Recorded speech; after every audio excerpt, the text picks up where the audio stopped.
नमस्कार, मैं जितेंद्र जैन और आप देख रहे हैं खबर समय जगत। आइए नजर डालते हैं आज की कुछ ताजा तरीन खबरों पर। सिरोंज। इस वक्त सिरोंज से बड़ी खबर सामने आ रही है। जिला कलेक्टर द्वारा सिरोंज में किराना और मिष्ठान व्यापार खोलने के आदेश पर सभी व्यापारी संगठन एकजुट हो गए और निर्णय लिया है कि खुलेंगे तो सारे व्यापार, नहीं खुलेंगे तो कुछ भी नहीं।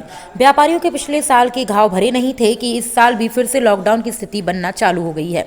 इसी के चलते व्यापारियों के मन में कई तरह के सवाल उत्पन्न हो रहे हैं। क्या लॉकडाउन लगने से कोरोना नहीं होगा? क्या व्यापारियों से ही कोरोना फैल रहा है? इस तरह के अनगिनत सवाल व्यापारियों की चर्चा का विषय बने हुए हैं। सिरोंज अनुविभागीय अधिकारी के साथ बैठक हुई है, जिसमें सिरोंज व्यापार महासंघ के अधिकारी पदम ताम्रकर ने कहा कि कल प्रशासन के निर्णय के विरोध में सारा बाजार बंद रहेगा। वहीं मैरिज गार्डन के संचालकों ने भी ज्ञापन देकर अपनी नाराजगी व्यक्त की है। महोदय, उपरोक्त संदर्भित पत्र एवं विषय अंतर्गत लेख है कि विदिशा जिले में विदिशा के अलावा अन्य नगरीय क्षेत्रों में कोरोना महामारी प्रकोप विदिशा जैसा नहीं है। वहाँ विदिशा में लॉकडाउन आवश्यक एवं उचित है, लेकिन अन्य नगरीय क्षेत्रों में लॉकडाउन को शिथिल करना आवश्यक है। विगत वर्ष 2020 में जब सिरोंज नगर में कोरोना विस्फोट हुआ था, तब केवल सिरोंज नगर में ही लॉकडाउन घोषित किया गया था। जिले के अन्य नगरीय क्षेत्रों को लॉकडाउन से मुक्त रखा गया था। पिछले वर्ष में सिरोंज नगर को सर्वाधिक लॉकडाउन का सामना करना पड़ा था। इस कारण से व्यापारियों को काफ़ी आर्थिक क्षति उठानी पड़ी थी। अतः माननीय महोदय से निवेदन है कि सिरोंज सहित गंजवासुदा कुरवाई शमशाबाद लटेरी को इस लॉकडाउन आदेश से मुक्त करने एवं समस्त प्रकार की व्यापारिक गतिविधियां बहाल करने हेतु आदेश जारी करने की कृपा करें। व्यापार महासंघ सिरोंज। किस संबंध में ज्ञापन दिया? ये जो लॉकडाउन लगा है और गार्डन से संबंधित जो 50 की गाइडलाइन आई है, उस संबंध में आज समस्त गार्डन वालों ने एवं उनसे जुड़े हुए जो भी छोटे छोटे व्यापारी हैं, जैसे हलवाई है, टेंट वाले हैं, फूल माली है, डीजे वाले हैं, ऐसे काफ़ी छोटे छोटे व्यक्ति व्यवसाय वाले होते हैं जो गार्डन से जुड़े होते हैं और लॉकडाउन के कारण सभी का व्यापार प्रभावित हो रहा है। उसको संबंध में आज ज्ञापन दिया गया है। क्या मांग है आपकी?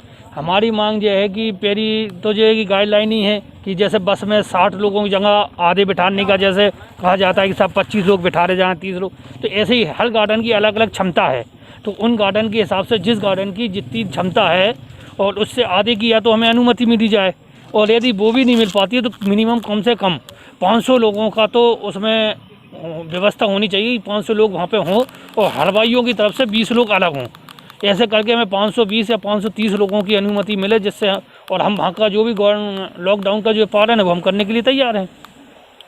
क्या प्रभावित हो रहा है पूरा बिजनेस? किस तरह जो है कि पिछले साल से अब तक के जो है कि आप परेशानी उठाते चले आए? अब जैसे बहुत सारे लोगों ने बैंक से लोन ले रखा है, किसी ने बिल्डिंग के लिए ले रखा है, किसी ने टेंट के लिए ले रखा है, हलवाइयों ने अन्य व्यवस्थाओं के लिए ले रखा है, डीजे वालों ने डीजे बनवाया है, उनने लोन ले रखा है। तो ऐसे छोटे छोटे काफ़ी लोन हैं। पिछले साल भी लॉकडाउन रहा तो लोग बागों की आवक हो नहीं पाई, तो आर्थिक स्थितियों से तो वो पहले से जूझ रहे थे।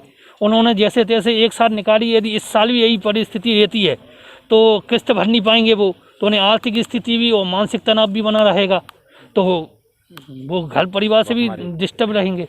कुछ आपकी बुकिंग हो गई थी जो कि कैंसिल हुई है? अभी बुकिंग हो गई है, फ़ोन आ रहा है कैंसिल होने, क्योंकि 50 की क्षमता की जब से उनने सुनी है, जब से कैंसिल होने की बात हो रही है। पर हमने उसी को ध्यान में रखते हुए आज ज्ञापन दिया है कि यदि संख्या बढ़ जाती है तो हमारी जो बुकिंग हो चुकी हैं और जो पैसे बुकिंग के माध्यम से हमारे पास आते हैं, हम भी छोटे जो हमसे लगे हुए होते हैं हम उनको दे देते हैं, तो फिर हमें क्या रिटर्न करने की बहुत बड़ी समस्या होती है।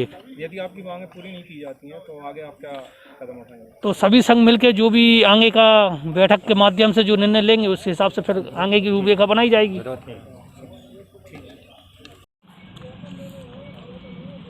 कलेक्टर महोदय का 2 दिन पूर्व जो आदेश प्राप्त हुआ है लॉकडाउन 1 सप्ताह के लिए बढ़ाए जाने का, उस आदेश के विरोध में व्यापारी आज विरोध दिवस मनाते हुए और काली पट्टी लगाकर शासन के इस आदेश का विरोध कर रहे हैं और उसी के संबंध में हम अपना ज्ञापन देने यहाँ पर माननीय अनुविभागीय अधिकारी को देने यहाँ पर आए हैं। क्या क्या मांगे हैं आपकी? हमारी मांग ये है कि सिरोंज शहर का व्यापार, समस्त तरह का व्यापार सिरोंज का पुनः प्रारंभ किया जाए। ये निर्णय जो है सिरोंज की दृष्टि से अव्यावहारिक निर्णय है। यदि किसी अन्य शहर में कोई कोरोना का विस्फोट होता है तो उसके लिए सिरोंज या अन्य आसपास के शहरों को जहाँ ऐसी परिस्थिति नहीं है उनको क्यों प्रताड़ित किया जाए। जहाँ जो परिस्थिति हो उसके हिसाब से निर्णय लिया जाए उसका। आज जो व्यापार महासंघ की बैठक थी उसमें क्या निर्णय लिया गया है? व्यापार महासंघ की बैठक में निर्णय ये लिया गया है, राज्य शासन ने कलेक्टर महोदय ने जो आज नवीन आदेश जारी किया है कि गल्ला मंडी, किराने की दुकानें, होटल मिष्ठान की दुकानें, उनको समय समय पर कुछ छूट के साथ में छूट प्रदान की है व्यापार करने के लिए। व्यापार महासंघ में हमारे वो सदस्य हमारे साथ हैं, सब विचार विमर्श हुआ। उन संघों के लोगों को द्वारा इस बात को स्पष्ट कहा गया कि भाई व्यापार यदि खुलेगा तो पूरा खुलेगा, हम अपना व्यापार पृथक रूप से खोल के व्यापार नहीं करेंगे। तो निर्णय में ये लिया गया कि कल सारा प्रतिष्ठान बंद रहेंगे।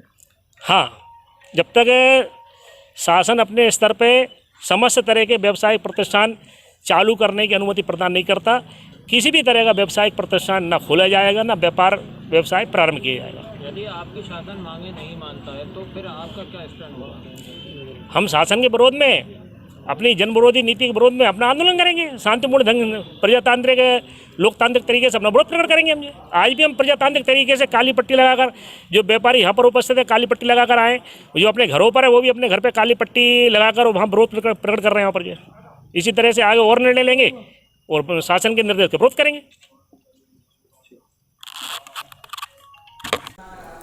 खबर समय जगत के लिए सिरोंज से जितेंद्र जैन की report. For latest news, subscribe to our channel and press the bell icon.